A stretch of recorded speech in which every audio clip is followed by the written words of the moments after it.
기도하겠습니다. 하나님, 오늘 잠언 31장입니다. 저희 잠언 31장 안에 있는 진리를 깨닫도록 허락하여 주시옵고, 또 저희가 진리를 깨달았으면은 그 진리 안에 거할 수 있도록 허락하여 주시옵소서. 예수 그리스도의 이름으로 기도드렸습니다. 아멘. 잠언 31장 1절부터 9절까지 같이 읽겠습니다. 시작. 르무엘 왕의 말씀들 곧 그의 어머니가 그에게 가르친 대언이라. 내 아들아 무엇을 말하랴. 내 태의 아들아 무엇을 말하랴. 내가 서원하여 얻은 아들아 무엇을 말하랴. 내 기력을 여자들에게 주지 말며 내 길들을 왕들을 멸망하는 것에 주지 말라. 오 르무엘아, 포도주를 마시는 것이 왕들에게 합당하지 아니하고 왕들에게 합당하지 아니하며 독주를 마시는 것이 통치자들에게 합당하지 아니하니라. 그들이 마시다가 법을 잊어버리고 고난받는 자들 가운데 어느 한 사람의 재판을 굽게 할까 염려하노라. 독주는 망하려는 자에게 주고 포도주는 마음이 무거운 자들에게 주라. 그가 마시고 자기의 빈궁함을 잊어버리며 다시는 자기의 고통을 기억하지 아니하게 할지니라. 멸망받기로 작정된 모든 자들의 소중에서 말 못하는 자들을 위하여 내 입을 열라. 네 입을 열어 의롭게 재판하고 가난한 자와 궁핍한 자의 사정을 변호하라.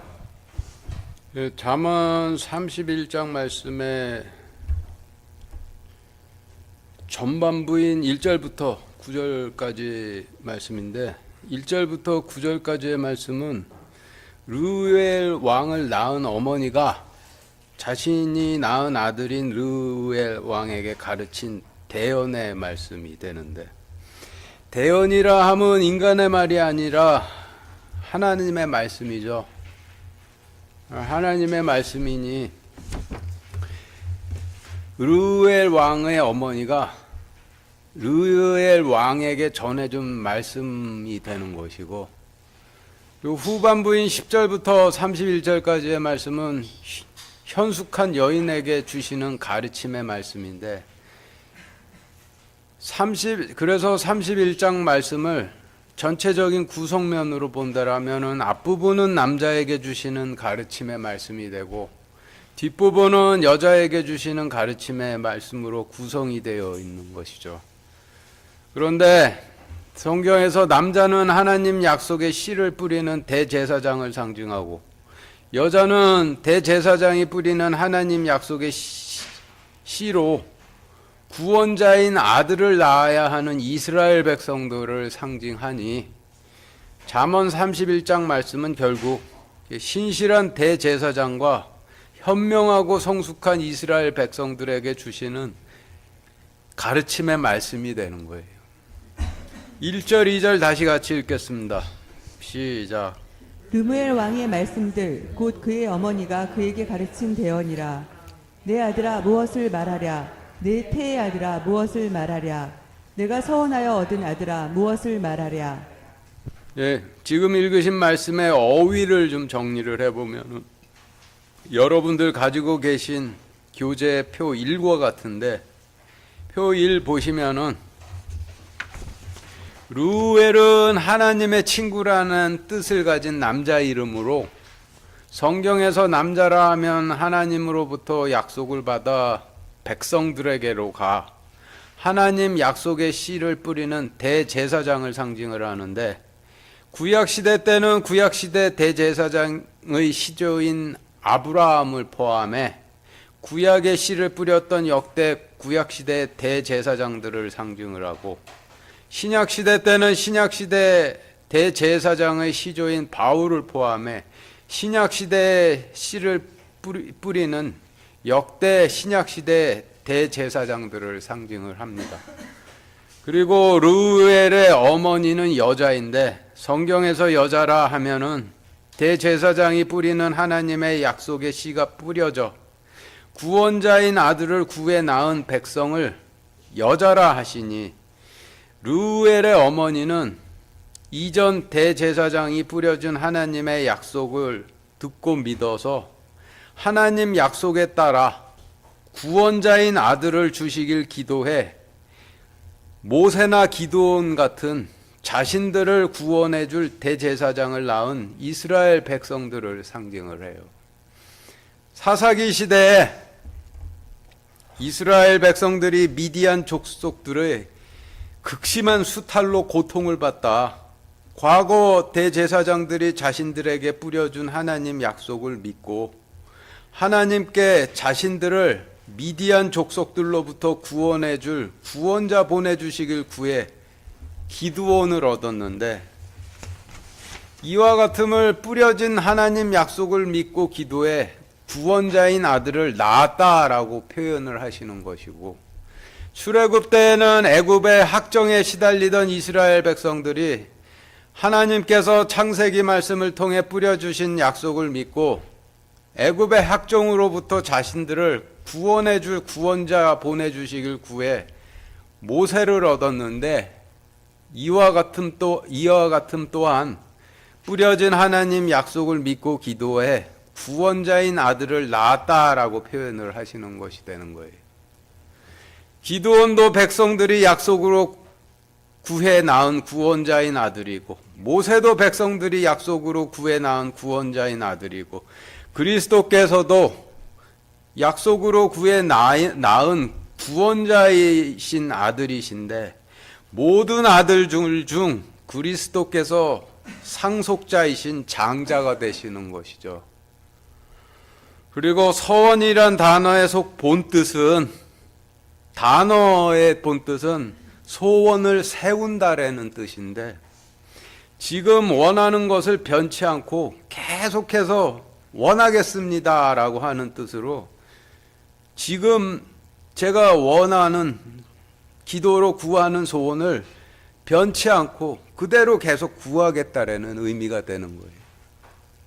인간들이 본래 단어의 의미와는 전혀 다른 의미로 지금 사용들을 하고는 있지만은, 그건 사람들이 자기 자식을 십자가에 매달아 죽여 주십시오 하고 기도를 드리기도 하고, 자기 자신을 십자가에 매달아 죽여달라는 기도를 드리기도 하고, 교회에서 대표 기도라도 나와서 대표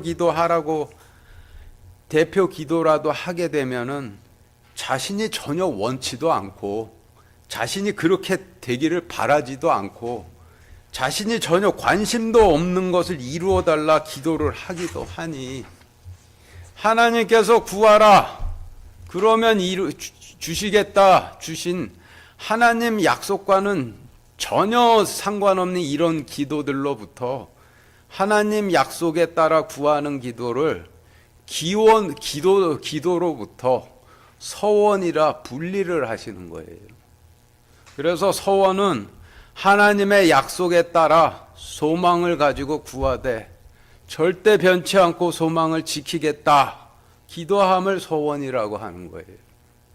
그래서 지금까지의 설명을 1절, 2절 말씀에 대입해 그 의미를 정리를 해본다면은 표 2, 여러분들 가지고 계신 교재의 표 2와 같은데, 1절 말씀은 하나님의 친구인 대제사장의 말씀들, 곧 자신들을 구원해 줄 구원자인 아들을 구해 얻은 이스라엘 백성들이 그에게 전해준 하나님의 말씀이라 라는 의미로 정리가 되고, 2절 말씀은 우리가 주신 약속에 따라 기도해 얻은 대제사장이요 무엇을 전해 드려야겠습니까? 우리의 태로 낳은 대제사장이요 무엇을 전해 드려야겠습니까?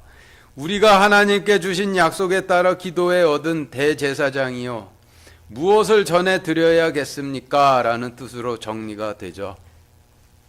그리고 이어지는 말씀은 하나님 약속에 따라 기도해 대제사장을 낳은 백성들 중에서 장로들이 자신들이 얻은 대제사장에게 전하는 대언의 말씀이 이어지게 되는 거예요. 3절 다시 같이 읽겠습니다. 시작. 내 기력을 여자들에게 주지 말며 내 길들을 왕들을 멸망시키는 것에 주지 말라.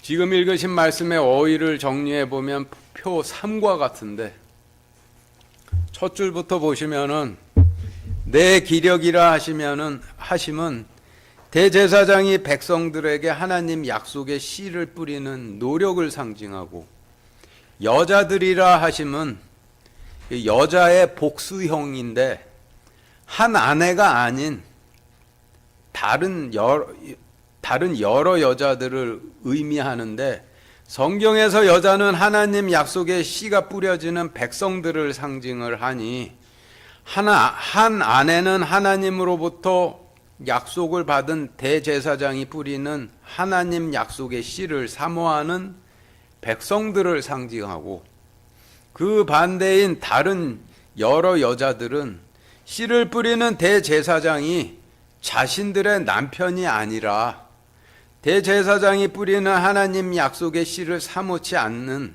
이방인 같은 백성들을 상징을 하는 거예요.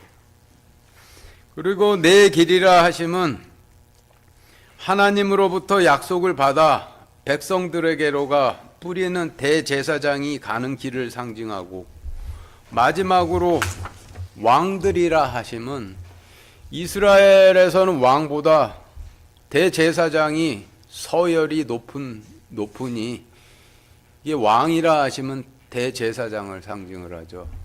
그래서 지금까지의 단어에 대한 설명을 3절 말씀에 대입해 정리를 해보면은 여러분들 가지고 계신 교재의 표 4와 같이 정리가 되는데, 표 4 보시죠.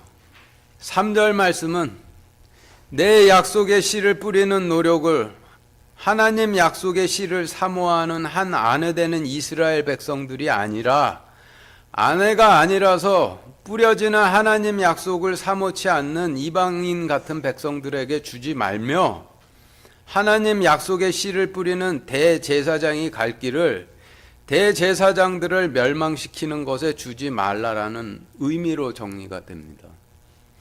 그리고 4절부터 이어지는 말씀은 포도주와 독주에 관한 말씀인데, 3절에서 대제사장을 멸망시키는 것에 주지 말라 하신 말씀에서의 대제사장들을 멸망시키는 것은 포도주와 독주가 되겠죠. 4절부터 7절까지 같이 읽겠습니다. 시작. 오 르무에라, 포도주를 마시는 것이 왕들에게 합당하지 아니하고 왕들에게 합당하지 아니하며 독주를 마시는 것이 통치자들에게 합당하지 아니하니라. 그들이 마시다가 법을 잊어버리고 고난받는 자들 가운데 어느 한 사람의 재판을 굽게 할까 염려하노라. 독주는 망하려는 자에게 주고 포도주는 마음이 무거운 자들에게 주라. 그가 마시고 자기의 빈궁함을 잊어버리며 다시는 자기의 고통을 기억하지 아니하게 할지니라. 네, 지금 읽으신 말씀의 어휘를 정리를 해보면 표 5와 같이 정리가 되는데, 표 5 보시죠. 포도주와 독주는 양쪽 다 포도를 발효시켜 마시면 취하게 하는 술인데, 차이가 있다라면은 취하게 만드는 정도가 다를 뿐이죠.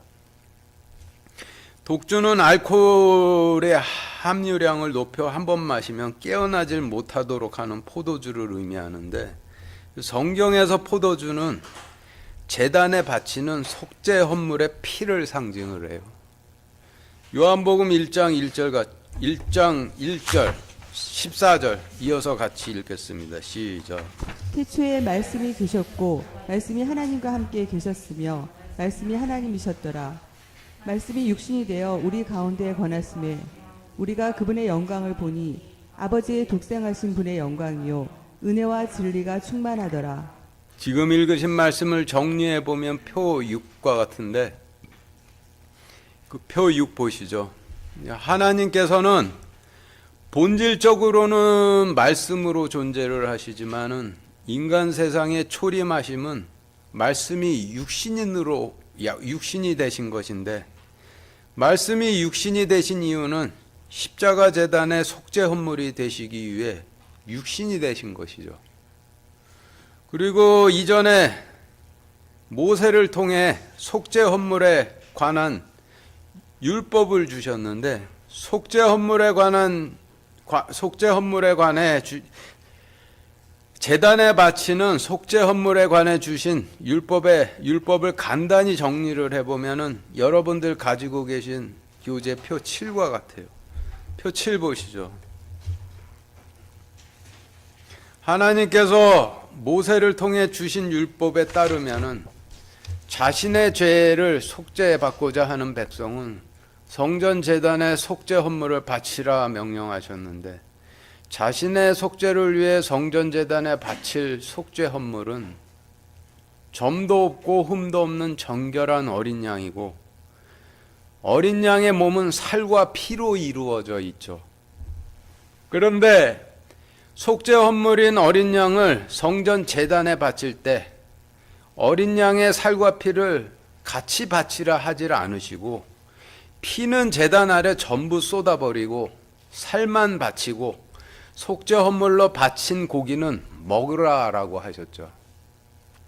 말씀으로 존재하시던 주님께서 십자가 제단의 속죄 헌물이 되시기 위해 육신으로 오셨는데, 속죄 헌물이 되시기 위해 오신 주님의 육신도 살과 피이시죠.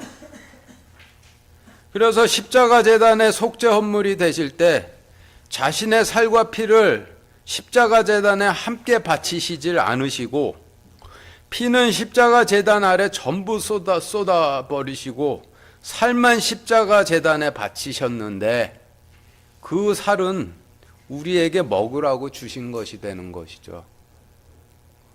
그런데 주님의 본질은 육신이 아니시라 말씀이시니, 이를 말씀의 관점으로 본다라면은 여러분들 가지고 계신 표 8과 같은데, 표 8 보시죠. 육신이신 주님은 피와 살로 존재하셨고, 말씀이신 주님은 모든 죄를 용서해 주시겠다는 약속과 약속의 땅을 상속해 주시겠다는 약속으로 존재를 하셨는데, 그 뜻은 주님의 몸이신 성경 말씀의 기본적인 두 축이 모든 죄를 속죄의 피로 정부 용서해 주시겠다는 약속과 천국 땅을 상속해 주시겠다는 약속으로 이루어져 있다라는 뜻이 되는 것이죠. 그런데 주님의 피와 살을 말씀의 관점으로 본다라면은 자신의 몸을 속죄 헌물로 바치시며 십자가 제단 아래 전부 쏟으신 피는 성경 말씀에서 모든 죄를 속죄의 피로 용서해 주시겠다는 약속의 말씀에 해당이 되는 것이고, 피를 전부 쏟으시고 십자가 제단에 바치신 주님의 살은 약속의 땅을 상속해 주시겠다는 약속의 말씀에 해당이 되는 거예요. 창세기 9장 4절 5절, 신명기 12장 23, 24, 25절 이어서 같이 읽겠습니다. 시작. 그러나 너희는 고기를 그것의 생명과 함께 곧 그것의 피와 함께 먹지 말지니라. 내가 반드시 너희 생명의 너희 피를 요구하리니 모든 짐승의 손에서 그것을 요구할 것이요 사람의 손에서 곧 각 사람의 형제의 손에서 사람의 생명을 요구하리라. 오직 확실하게 너는 그 피를 먹지 말라. 피는 생명이니 내가 생명을 고기와 함께 먹지 못하리라. 너는 피를 먹지 말고 그것을 물같이 땅에 쏟을지니라. 너는 피를 먹지 말라. 이로써 내가 주의 눈앞에서 올바른 것을 행하면 너와 내 뒤를 이을 내 자손들이 잘 되리라. 지금 읽으신 말씀에서 고기는 제단에 바친 속죄 헌물의 고기를 의미하죠. 그래서 지금 읽으신 말씀들은 구약 시대의 백성들에게는 성전 제단에 속죄 헌물을 바칠 때 피는 전부 땅에 쏟아버리고 고기만 바치고 그것을 먹으라는 명령이고, 신약 시대의 백성들에게는 십자가 제단에 속죄 헌물 대신 주님께서 피는 전부 땅에 쏟으시고 살만 바치셨으니 살만 먹으라는 의미가 되는 거예요. 그런데 이를 육신인 살과 피의 관점이 아니라 말씀의 관점으로 보면은 여러분들 가지고 계신 표 9와 같이 주님의 피는 대속의 피로 모든 죄를 용서해 주시겠다는 약속의 말씀이고, 주님의 살은 약속의 땅을 상속해 주시겠다는 약속의 말씀이니 고기를 먹을 때 피는 땅에 전부 쏟아버리고 고기만 먹으라는 명령은 여러분들 가지고 계신 교재표 10과 같이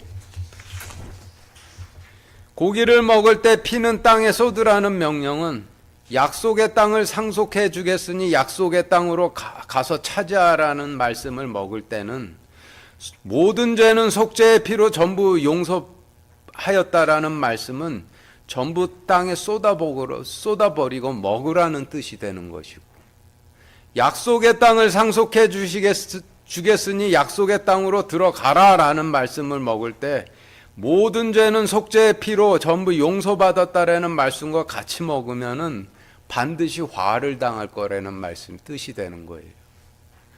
표 11 보시죠.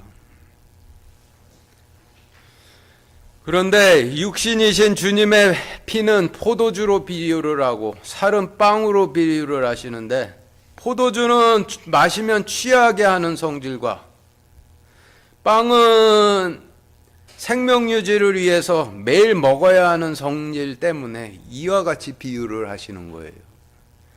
이를 말씀이신 주님의 관점으로 보면은 속죄의 피로 모든 죄를 용서하셨다라는 약속의 말씀은 포도주이고, 약속의 땅을 상속해 주시겠다는 말씀은 빵이 되니, 속죄의 피로 모든 죄를 용서하셨다는 말씀은 많이 먹으면 포도주처럼 취하게 된다라는 의미가 되는 거예요. 술을 마시고 만취하면 어떻게 돼요? 자기 아버지도 몰라보죠. 레위기 10장 9절, 호세아 4장 11절, 잠언 20장 1절, 에스겔 40장 21절, 이사야 5장 11절, 이사야 5장 22절, 이사야 28장 1절, 이사야 28장 7절, 이사야 49장 26절, 계시록 17장 2절, 전부 포도주에 관한 말씀인데 이어서 같이 읽겠습니다. 시작. 너나 혹은 너와 함께한 내 아들들이 회중의 성막에 들어갈 때에는 포도주나 독주를 마시지 말라. 그리하여야 너희가 죽지 아니하리니 그것은 너희 대대로 영원한 법규가 될지니라. 행음과 포도주와 새 포도즙의 마음을 빼앗아 가느니라. 포도주는 조롱하게 하는 것이요 독주는 날뛰게 하는 것이라. 누구든지 그것들로 말미암아 속는 자는 지혜롭지 아니하니라. 어떤 제사장이든 안뜰로 들어갈 때에는 포도주를 마시지 말지니라. 아침에 일찍 일어나 독주를 따라가되 밤이 될 때까지 계속 따라가 마침내 포도주로 붉게 된 자들에게 화가 있을지어다. 용감하게 포도주를 마시며 독주를 섞어서 마시는 힘센 자들에게 화가 있을지어다. 교만한 왕과 곧 아브라함의 술 취한 자들에게 화가 있을지어다. 그들의 영광스러운 아름다움은 시드는 꽃이니 그들이 포도주에 정복된 자들의 기름진 골짜기의 꼭대기에 있도다. 그러나 그들도 포도주로 인하여 잘못하며 독주로 인하여 길에서 벗어났도다. 제사장과 대언자도 독주로 인하여 잘못하고 포도주에 잠기며 독주로 인하여 길에서 벗어났도다. 그들이 환상에서 잘못을 변하며 재판에서 걸려 넘어지나니 내가 너를 학대하는 자들로 하여금 자기 살을 먹게 하며 달콤한 포도주에 취하는 것 같이 자기 피에 취하게 하리니 모든 육체가 나 주는 내 구원자여 내 구속자여 야곱의 능하신 이인 줄 알리라. 땅의 왕들이 그녀와 음행하였고 땅에 거주하는 자들도 그녀의 음행의 포도주에 취하게 되었도다 하고. 네. 지금 읽으신 말씀에서 포도주라 하심은 구약 시대 때는 성전 제단에 바치는 속죄 헌물의 피를 의미하고, 신약 시대 때는 십자가 제단에 바치신 속죄 헌물이신 주님의 피를 의미하죠. 이를 말씀의 관점으로 본다면 여러분들 가지고 계신 표 12와 같이 포도주는 성경 말씀의 두 축인 속죄 헌물로 모든 죄를 용서하셨단 말씀과 약속의 땅으로 들어가라는 말씀 중에서 속죄의 헌물의 피로 모든 죄를 용서하셨다라는 말씀이 되는데, 그래서 지금 읽으신 포도주에 관한 말씀은 구약 시대 때는 속죄 헌물의 피로 모든 죄를 용서받았다라는 약속에 취하면은 화를 당하고 죽을 것이니 그 약속에 취하지 말라라는 말씀이 되는 것이고, 신약 시대 때에는 속죄 헌물이신 주님의 피로 모든 죄를 용서받았다라는 약속에 취하면은 약속의 땅으로 들어가질 않아 화를 당하고 죽을 것이니 그에 먹고 취하지 말라라는 의미로 정리가 되는데, 성경 말씀이 모든 죄를 용서해 주시겠다는 약속과 약속의 땅인 천국을 상속해 주시겠다는 약속으로 이루어져 있는 이유는, 모든 것을 용서했으니 안심하고 내가 통치하는 약속의 땅으로 들어와 열매를 맺으라 라는 뜻이 되는 것이죠. 너희들 나하고 함께 있어도 절대 죽지 않고 정죄받지 않는다는 그런 뜻이에요. 그런데 모든 죄는 속죄 헌물의 피로 용서받았다라는 약속에만 취하면은 약속의 땅인 하나님 왕국으로 열매 맺으러 들어가질 않고 애굽이나 소돔에 그냥 남는다라는 뜻이 되는 거예요.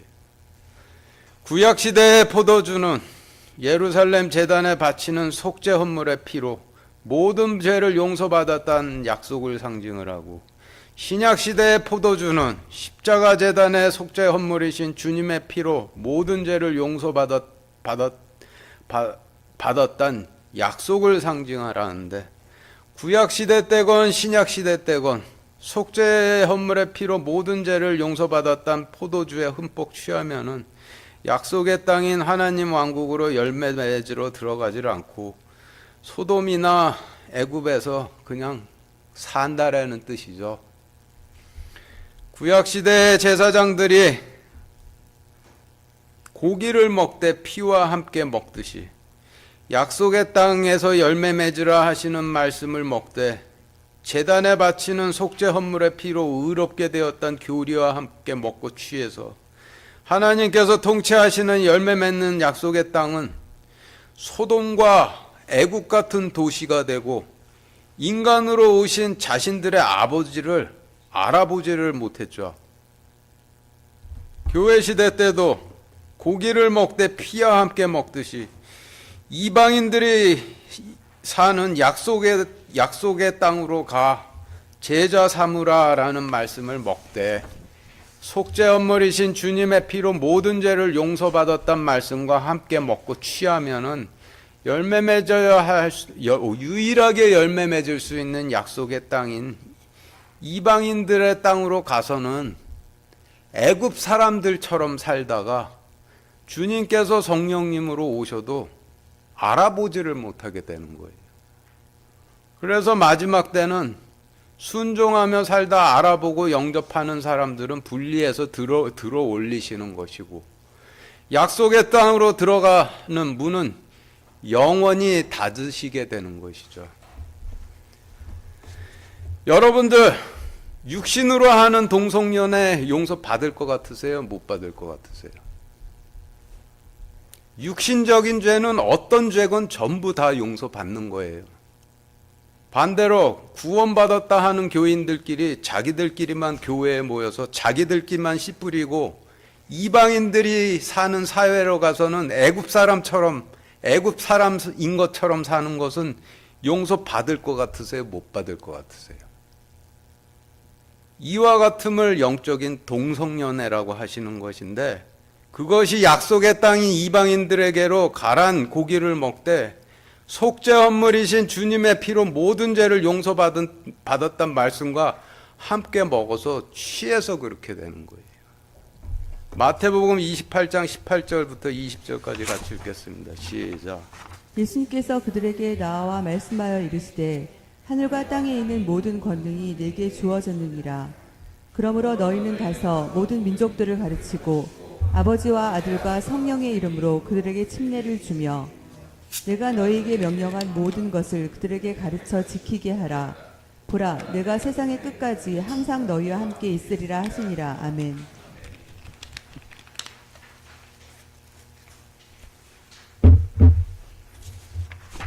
출애굽 시대에 광야에 있던 백성들에게 가나안 땅은 내가 통치하는 나의 땅으로 너희에게 주겠으니 가서 차지하고 열매 맺으라 명령하셨듯이 지금 읽으신 말씀은 신약 시대에 이방인들이 거하는 모든 땅이 내가 통치하는 내 땅이니 너희에게 주겠으니 가서 차지하고 열매 맺으라 라고 하시는 명령인데, 구약 시대 때나 신약 시대 때나 출애굽 때나 변한 게 없죠. 구원의 원리가 같은 거예요. 이런 말씀이 속죄 헌물이신 주님의 피로 모든 죄를 용서받았다는 약속의 말씀은 땅에 쏟고 먹어야만 순종할 수 있는 말씀이 되는데, 약속의 땅이 영원히 열려 있지를 않고 마지막 때는 닫히게 되는 거예요. 이와 같은 진리를 몰라 진리로 가지를 않고 애굽 사람들처럼 애굽에서 살고 있는 교인들에게 구원의 확신 굳게 붙들라 하고 한다라면 어떻게 되겠어요? 그곳에서 나오지 말고 영원히 그곳에서 있다가 멸망하라는 뜻이 되는 것이죠. 그건 완전한 사탄의 말이 되는 거예요. 그리고 그 말 듣고 아멘 아멘 하면은 그건 정말 마귀 들린 거예요. 구원의 확신을 굳게 붙들라라는 약속의 말씀이 필요한 사람들은 약속의 땅으로 건너가 열매 맺는 삶을 사는 가운데 장애를 만나 어려움을 겪고 있는 형제분들에게 필요한 형제 자매분들에게 줘야 하는 말씀이 되는 거예요. 계속해서 표 5 보시죠. 4절에서 마신다 하시면 취하는 것을 상징을 하고, 5절에서 법은 자신의 백성들을 속죄 헌물의 피로 모든 죄를 용서하시고 자신이 통치하시는 하나님 왕국으로 들여보내시는 하나님의 법을 상징하고, 고난받는 자들은 죄로 인해 하나님의 심판을 두려워하는 백성들을 상징하고, 재판을 굽게 한다 하시면 재판을 통해서 속죄 헌물을 바치고 용서받도록 이끌지 않고 정죄하여 실족시킴을 의미하고, 6절에서 망하려는 자는 고기를 먹고 약속의 땅으로 들어가려 하질 않고 애굽에서 애굽 사람처럼 살려고 하는 자들을 상징을 하고, 마음이 무거운 자는 마음의 세상 것들로 가득 차 무거운 자들을 상징을 하죠. 그래서 지금까지의 단어들에 대한 설명을 4, 5, 6, 7절 말씀에 대입해 정리해 보면은 여러분들이 가지고 계신 표 13과 같은데 표 13 보시죠.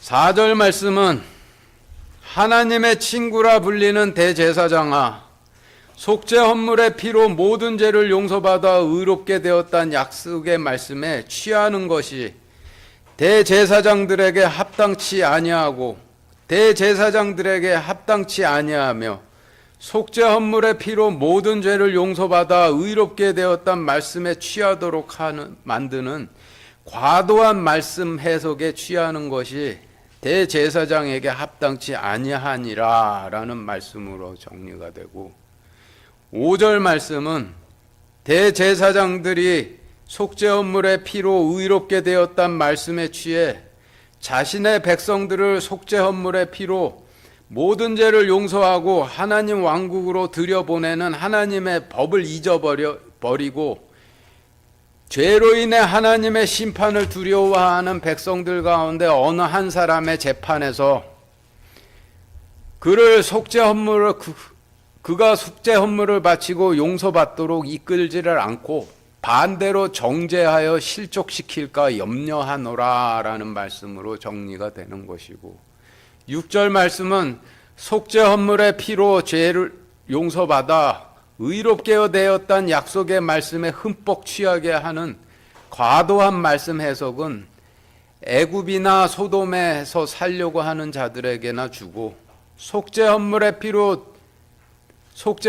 피로 죄를 용서받아 의롭게 되었단 말씀은 마음이 세상 것들로 가득 차 무거운 자들에게나 줘라 라는 말씀으로 정리가 되죠.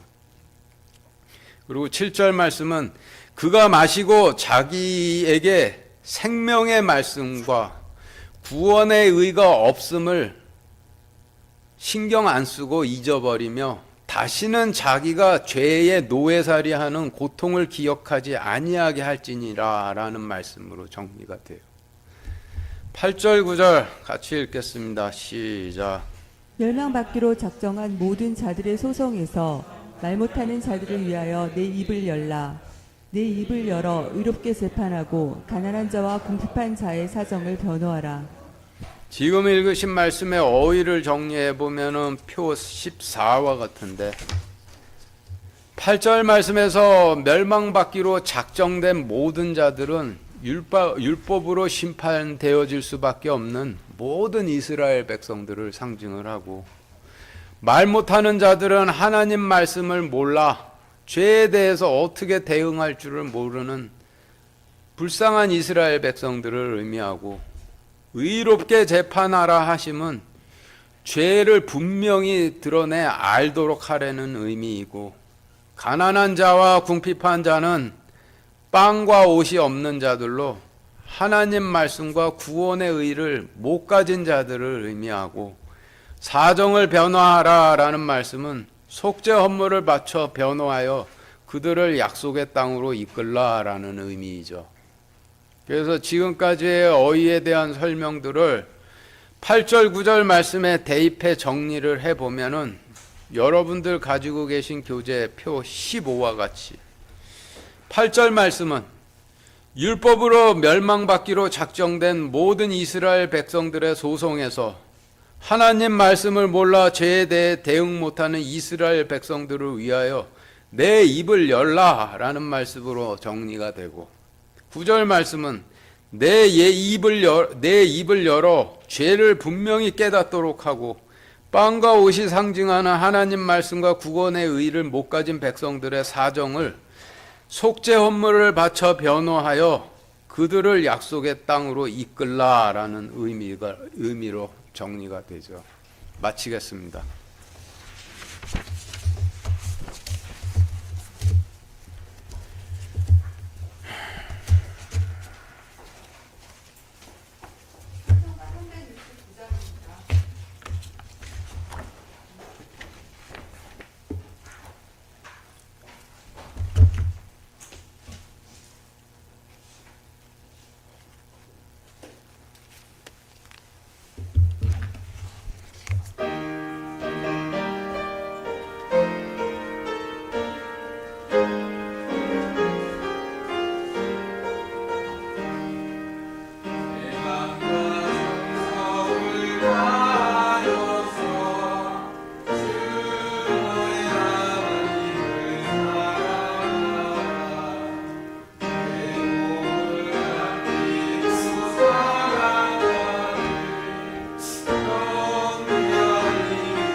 제가 그 마가복음 2장 읽어보라고 그러셨는데,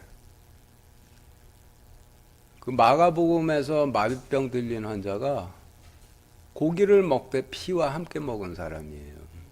그래서 주님께서 내 죄를 용서받을지어다라고 하시는 말씀이 이제 속죄의 피로 네 죄를 다 용서받았다라는 뜻이고, 그런 뜻인데, 주님께서 내 죄를 용서받을지어다라고 그렇게 말씀하셨는데도 불구하고 그 마비병 환자가 꿈쩍도 안 하죠. 그 피로 용서받았다는 말씀으로는 약속의 땅으로 가려고 하지들을 않는다라는 얘기예요. 그래서 주님께서 그에게 가라라고 명령을 하셨을 때 그때 움직이잖아요.